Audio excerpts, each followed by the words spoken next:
आवेदन दे दिया और अपना फोन, अपना सारा सार्वजनिक कॉन्टैक्ट उन्होंने बंद किया हुआ है। और ये चित्र भाजपा की ओर से जारी किया गया है, जिसमें वहां के भाजपा के प्रत्याशी और भाजपा के बड़े नेता डॉक्टर साहब को गले लगा रहे हैं और ये बता रहे हैं कि भाजपा के समर्थन में इन्होंने अपना नामांकन वापस लिया है। ये आपको मैं तीन जो घटना हुई है इससे आपको अवगत कराना चाहता हूं। बात 3 प्रत्याशियों की नहीं है, क्योंकि जनसुराज के 240 योद्धा भी हैं मैदान में। भाजपा को हराए बगैर, एनडीए को उखाड़े बगैर मानेंगे नहीं। और 14 तारीख को परिणाम आएगा, दूध का दूध पानी का पानी हो जाएगा। लेकिन ये जो माहौल बनाने की कोशिश कर रहे हैं कि हम लोग डरने वाले हैं, मेरे भाई प्रशांत किशोर जनसुराज के साथी किसी से डरने वाले नहीं हैं। हम लोग किसी से डरने वाले नहीं हैं। चाहे जितने उम्मीदवारों को खरीद लो, जितने उम्मीदवारों को धमकी दे लो, जितने उम्मीदवारों को उनके घरों में कैद कर लो, चुनाव लड़ा जाएगा और इतनी ताकत से लड़ा जाएगा कि आपके दांत खट्टे कर देंगे। हम लोग महागठबंधन नहीं हैं। ये लोग महागठबंधन के उम्मीदवारों की चिंता नहीं करते हैं, क्योंकि इनको मालूम है कि महागठबंधन से भी कोई बाहुबली खड़ा है, महागठबंधन से भी कोई बालू माफिया खड़ा है। तो जाएंगे और जनता में कहेंगे कि अरे भाई ये तो जंगल राज वाले लोग हैं, इनको वापस नहीं आने देना है तो हमको वोट दे दो। लेकिन ये डरते हैं अच्छे लोगों से, ये डरते हैं डॉक्टरों से, ये डरते हैं व्यवसायियों से, ये डरते हैं शिक्षाविद से, ये डरते हैं समाज सेवियों से। जो आपने वो डायलॉग सुना होगा किसी पिक्चर में कि गुस्से से डर नहीं लगता है, प्यार से डर लगता है। इन लोगों को बदमाश नेताओं से डर नहीं लगता है, इनको अच्छे लोगों से डर लगता है। ये जनसुराज का डर है। इतने अच्छे लोग खड़े किए गए हैं जिनके सामने लड़ने का इनका मादा नहीं है, लेकिन ये गैर राजनीतिक लोग हैं। ये राजनीतिक लोग नहीं हैं। इनके परिवार पर, इनके दोस्तों पर, इनके रिश्तेदारों पर इतने तरह का दबाव बनाया जा रहा है कि आप लोग चुनाव में अपना नामांकन वापस ले लीजिए। मैं अभी आ रहा हूं और अभी एक घटना आ रही है वाल्मीकि नगर से। वाल्मीकि नगर से पहली बार सामान्य सीट से थारू समाज के एक शिक्षक को जनसुराज ने टिकट दिया है। वो शिक्षक ने, दिग्नारायण जी ने 2024 में अपने पद से इस्तीफा दे दिया। वो शिक्षक थे, 2024 में अपने समाज के लिए, वाल्मीकि नगर के लिए जनसुराज से प्रभावित होकर उन्होंने अपने पद से इस्तीफा दिया और जनसुराज के साथ जुड़कर ये चुनाव में वो वाल्मीकि नगर से उम्मीदवार हैं। उनकी सैलरी 2 साल से उनको नहीं मिली है। वहां के ब्लॉक एजुकेशन अफसर ने उनका इस्तीफा स्वीकार कर लिया। 2 बरस से वो राजनीति कर रहे हैं और आज जब नाम स्क्रूटनी का दिन आया है तो उन पर सरकार और वहां के बड़े बाहुबली जदयू के जो वहां विधायक हैं, प्रशासन के साथ मिलकर ये दबाव बनाया जा रहा है कि आपका इस्तीफा स्वीकार नहीं किया गया। ब्लॉक एजुकेशन अफसर ने कर लिया है, लेकिन डीईओ ने नहीं किया है। डीईओ के पास 2 बरस से उनका इस्तीफा का डॉक्यूमेंट पड़ा हुआ है और आज ये षड्यंत्र रचा जा रहा है कि आपका इस्तीफा पूरा नहीं है। हम लोग प्रोटेस्ट कर रहे हैं, वहां बात रखी गई है। मेरा आपके माध्यम से चुनाव आयोग से भी अनुरोध है कि कृपा करके देखिए, लोकतंत्र में इस तरह की जो सरेआम जो आपके कानून का, आचार संहिता का उल्लंघन हो रहा है, इसको रोकिए, वरना आप पर जो लोगों की विश्वसनीयता है, आपकी जो विश्वसनीयता है, लोगों का जो विश्वास है, वो सब खत्म हो जाएगा। अगर आप उम्मीदवारों की रक्षा नहीं कर सकते हैं तो फिर आप वोटरों की रक्षा कैसे करेंगे? अगर उम्मीदवार सुरक्षित नहीं है तो वोटर कैसे सुरक्षित होगा? अगर उम्मीदवार को बंधक बनाकर नामांकन वापस लेना जायज है तो फिर वोटरों को बंधक बनाकर वोट नहीं देना, दिलवाना, ये कैसे नहीं जायज होगा? यही बात बताने के लिए आपको आज मैंने बुलाया है। आप सभी आए हैं, आपके माध्यम से बिहार के लोगों को ये बताना चाहते हैं कि जनसुराज पूरी ताकत से इस चुनाव के मैदान में है और चाहे 2-3 लोगों को इन लोगों ने डरा लिया या उनको फंसा लिया, उनको पकड़ लिया, जनसुराज के योद्धा पीछे हटने वाले नहीं हैं। हर हालत में बदलाव होकर रहेगा। बिहार के बच्चे गुजरात में मजदूरी करने नहीं जाएंगे। अमित शाह जितनी कोशिश करना चाहते हैं गृह मंत्री कर ले, उनके दल के लोग जितनी ताकत लगाना है लगा लें। वो बिहार के जो युवा है, जो 50 लाख लड़के बिहार से बाहर जाकर वहां की फैक्ट्रियों में मजदूरी कर रहे हैं, ये उनका संकल्प है। मैं उनका आह्वान कर रहा हूं कि मेरे भाई आइए, आपको बिहार के बाहर जाकर मजदूरी न करना पड़े, आपको बंगाल में, गुजरात में, महाराष्ट्र में, पंजाब में, हरियाणा में गाली न सुननी पड़े। इसके लिए एक बार आइए, पूरी ताकत से भाजपा को, जदयू को, एनडीए को उखाड़ कर फेंकिए, ताकि ये भ्रष्ट सरकार को हटाया जा सके और बिहार में एक नई व्यवस्था का निर्माण किया जा सके। बहुत बहुत धन्यवाद। पटना साहिब और तारापुर में अभी तो कोई घटना नहीं हुई है। अगर कोई घटना होगी तो आपके सामने है। तारापुर में वीआईपी के उम्मीदवार को ने नामांकन वापस लिया। तो मैं आपके जरिए ये बता रहा हूं कि बिहार में इस बार नए तरीके का खेल किया जा रहा है। पिछले चुनाव में काउंटिंग में बहुत बड़ा खेल किया गया था। बिहार के लोग जानते हैं कि कम से कम 10 से ज्यादा विधानसभा क्षेत्रों में काउंटिंग के अंतिम घंटे में ऊपर नीचे करके सत्तारूढ़ दल को उस समय मदद पहुंचाने का आरोप खुलेआम बिहार के गांव-गांव, घर-घर में लोग लगाते हैं। आज ये नया खेला हो रहा है। इस बार ये इतने डरे हुए हैं कि चुनाव लड़ने की भी हिम्मत नहीं है।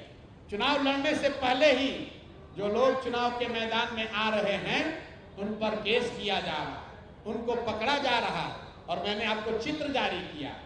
अगर आपके पास कोई ऐसा उदाहरण हो जहां अपने विरोधी दल के कैंडिडेट को, उम्मीदवार को गृह मंत्री अपने साथ दिन भर बैठाए हुए हैं, ऐसा कहीं आपने पूरे हिंदुस्तान में नहीं सुना होगा। ये बिहार में हो रहा है। क्या मानते हैं टिकट बंटवारे में गलती हुई है? अधिकांश एनडीए के ऐसे नेता को टिकट दिया गया जो अब आपका साथ छोड़कर भाग गए। कौन? आप बताइए। हमने जो कहा है कि 243 में से 90% लोग वही चुनाव लड़ेंगे जो जनसुराज से वर्षों से जुड़े हुए हैं, जो किसी दूसरे दल से नहीं, जनसुराज के हिस्सा हैं, जिन्होंने यहाँ मेहनत की है। और सूची जारी हुई, आप देख लीजिए। कुल 12 लोग ऐसे हैं जो दूसरे दल से आए हैं चुनाव के समय, जिनको टिकट दिया गया है। तो 5% से भी कम है। हमने कहा था कि अपवाद के तौर पर 5-10% लोग बाहर से जो आएंगे उनको टिकट मिल सकता है। उस बात पर हम लोग बिल्कुल कायम रहे हैं।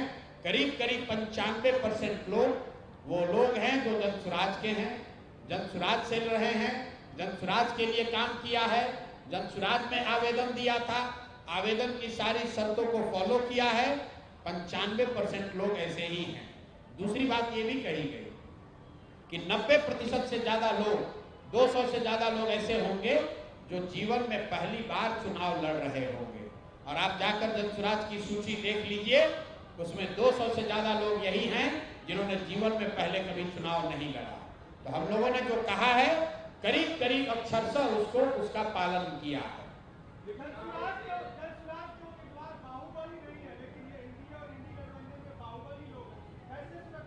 अब देखिए, यही बात है। मैंने क्या कहा कि बाहुबलियों से ये बाहुबली नहीं डरते, ये सभ्य लोगों से डरते। जनसुराज ने जो प्रयास किया, वहां पर सभ्य समाज के लोगों को ये प्रेरित किया, उनसे अनुनय विनय किया, उनको हाथ पकड़कर हम लोग राजनीति में लाए। इसलिए लेकर आए कि आप आइए, अगर आप नहीं खड़े होंगे तो समाज सुधरेगा कैसे। लेकिन आप देख रहे हैं कि ये बाहुबलियों से ये लोग नहीं डर के भाग रहे हैं। हुलास पांडे से के डर से डॉक्टर साहब नहीं भागे।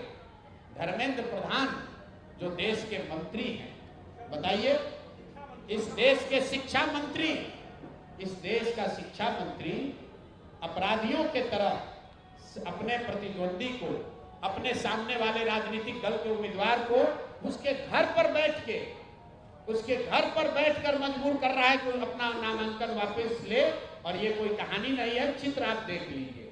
वो डॉक्टर साहब धर्मेंद्र प्रधान के घर नहीं आए हैं, चित्र फिर से देखिए।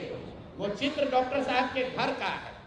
और भारत के शिक्षा मंत्री, इतने बड़े अपने आप को नेता बताने वाले सज्जन, एक अपराधी को, एक बाहुबली को बचाने के लिए एक सभ्य समाज से खड़े हुए डॉक्टर को डराकर उसका नामांकन वापस ले रहे हैं। तो ये भाजपा का चाल चरित्र चेहरा दिखाता है। ये जन स्वराज की कमजोरी नहीं बता रहा। आप पत्रकार हैं, अगर आपको भारत के गृह मंत्री अपने यहाँ बुलाकर दिन भर बैठा ले, आप क्या कीजिएगा? आपके पास कोई उपाय नहीं। भारत के गृह मंत्री हैं, अगर आपको बुला के बैठा लेंगे, आप क्या कीजिएगा? नामांकन के दिन लोग कह रहे हैं कि रीतलाल यादव के गुंडों ने उठा लिया। चित्र आ रहा है कि भैया वो तो दिन भर भारत के गृह मंत्री के साथ बैठे हुए थे।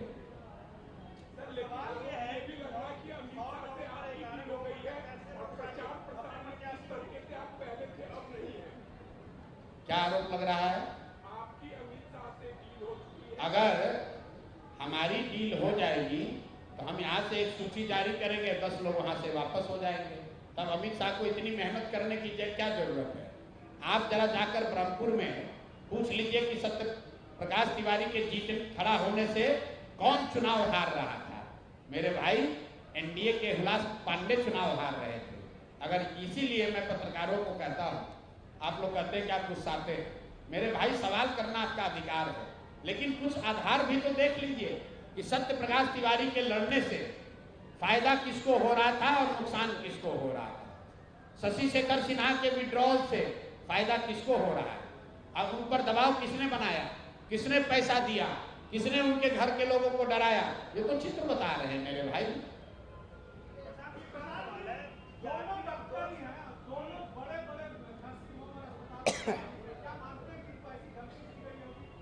बिल्कुल धमकी क्या?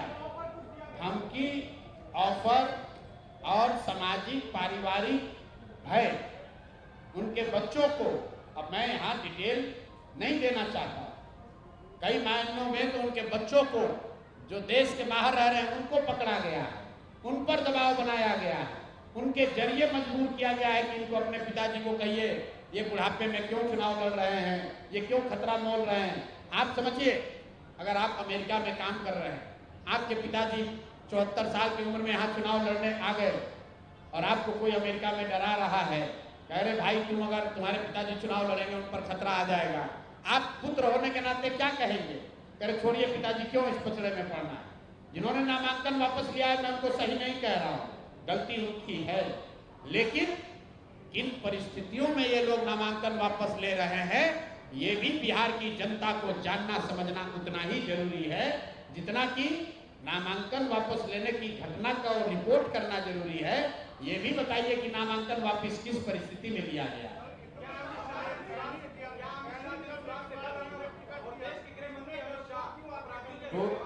पूरे भाजपा वाले थर-थर एनडीए वाले कांप रहे हैं, थर-थर कांप रहे हैं, क्योंकि इनको अंदाजा ही नहीं था कि समाज के ऐसे ऐसे लोग भी इनके सामने खड़े हो जाएंगे चुनाव लड़ने। और जो लोग खड़े हो गए हैं उसमें से हर व्यक्ति पर दबाव है। ये 3 लोगों ने तो नामांकन वापस लिया। 14 से ज्यादा जनसुराज के गैर राजनीतिक पृष्ठभूमि के नेताओं पर पिछले 3 दिनों में हर तरह का दबाव बनाया गया है। उनके परिवार के जरिए, उनके रिश्तेदारों के जरिए, उनके समाज के जरिए, वो जो व्यवसाय करते हैं, जो काम करते हैं, उन पर हर तरह का दबाव बनाया गया है। उसमें से 3 लोग टूटे हैं, 3 लोग टूटे हैं, लेकिन बाकी 11 साथियों ने ये तय किया है कि हम बिल्कुल पीछे हटने वाले नहीं हैं। यहाँ जो हम लोग के बहुत बड़े शिक्षाविद केसी सिन्हा जी चुनाव लड़ रहे हैं, आप में से भी कई साथियों ने कहा हमको कि उन पर बहुत बड़ा दबाव है, केसी सिन्हा पर बहुत बड़ा दबाव रहा है, लेकिन मैं आपके सामने कैमरे पर केसी सिन्हा जी का धन्यवाद करना चाहता हूं कि सारे दबाव के बाद भी उन्होंने पीछे हटना स्वीकार नहीं किया है। लेकिन जब युद्ध होता है तो कुछ लोगों का ईमान डगमगा जाता है, कुछ लोग जो हिम्मत करके खड़े हुए थे वो डर जाते हैं, लेकिन उससे जनसुराज नहीं डरने वाला है। जनसुराज 1.5 करोड़ लोगों का परिवार है। ये 2-4 लोगों के आगे पीछे होने से नहीं डरने वाले हैं। याद रखिए, आजादी की लड़ाई में जो साथ लड़े थे उनमें से कई बार 1-2 लोग मुखबिर हो गए, आपने चंद्रशेखर आजाद की कहानी सुनी है। उनके किसी दोस्त ने जाकर बता दिया अंग्रेज को कि अभी एल्फ्रेड पार्क में चंद्रशेखर आजाद आने वाले हैं। उनको अंग्रेजों ने घेर कर मार दिया, लेकिन इतिहास आज भी चंद्रशेखर आजाद को याद करता है और उस मुखबिर के मुंह पर आज भी काली पुती हुई है। तो जो साथी छोड़कर जा रहे हैं वो खुद शर्मसार हैं। शशि शेखर सिन्हा, उनकी हिम्मत नहीं है कि समाज के सामने खड़े होकर बोल सके। सत्य प्रकाश तिवारी, उनकी हिम्मत नहीं है कि समाज के सामने आकर बोल सके। मुटुल सिन्हा अब अपने समाज का नेतृत्व करने का दावा नहीं कर सकते हैं। लेकिन हमारी शिकायत उन व्यक्तिगत लोगों से नहीं है, हमारी शिकायत चुनाव आयोग से है। हमारी शिकायत भारतीय जनता पार्टी और उनके नेतृत्व